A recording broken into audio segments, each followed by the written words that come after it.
સુરતના લિંબાયત વિસ્તારમાં રવિ ચીરા નામના યુવકની હત્યા કરનારા 3 આરોપીઓની ધરપકડ કરતી લિંબાયત સર્વેલન્સ પોલીસ. લિંબાયત રંગીલા નગર પાસે મૃતક રવિ ચીરાના 3 મિત્રોએ જ મળી મિત્રની કરી હતી હત્યા.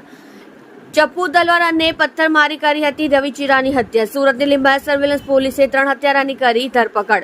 હત્યા કરનાર આરોપીઓ હર્ષલ ઉર્ફે દાદુ, મનોજ ઉર્ફે સત્તો અને શિવા ઉર્ફે બારાપલ્લીને લિંબાયત સર્વેલન્સ પોલીસે ધરપકડ કરી હત્યાનો ગુનો દાખલ કર્યો હતો.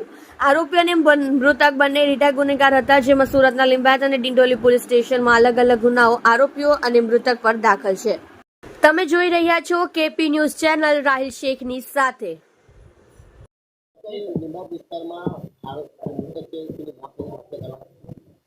આજથી 3 થી 4 દિવસ પહેલા એક વ્યક્તિ રવિ ચીરા એ પોતાના મિત્રો સાથે મનોજ, શિવા અને આ પ્રકારના એના 3 મિત્રો હતા, એની સાથે બેસી રહ્યો હતો અને એ વખતે આ બંને વચ્ચે બોલાચાલી થઈ હતી.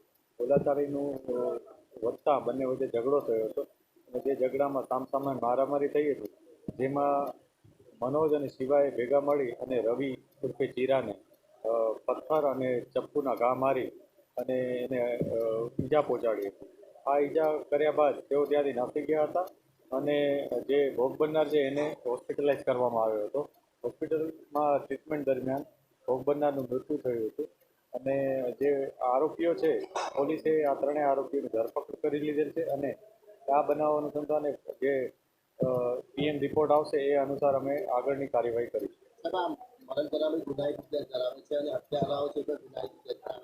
આ હત્યારાઓ અને જે મરણ જનાર છે આ બધા એકબીજાના મિત્રો છે. અગાઉ પણ તેઓ મારામારી અને અન્ય બીજા ગુનાઓમાં ડિંડોલી અને અન્ય વિસ્તારમાં લિંબાયતમાં બધે સંડોવાયેલા છે અને અત્યારે જ્યારે એ લોકો ભેગા બેઠા હતા ત્યારે એ લોકો મિત્રતાના નાતે જ બેઠા હતા અને કોઈ પણ કારણસર બધા વચ્ચે ઝઘડો થયો હતો અને ઝઘડાનું સ્વરૂપમાં અને આટલી ગંભીર ઈજાઓ થઈ હતી અને આજે એનું મૃત્યુ થયું છે હોસ્પિટલ.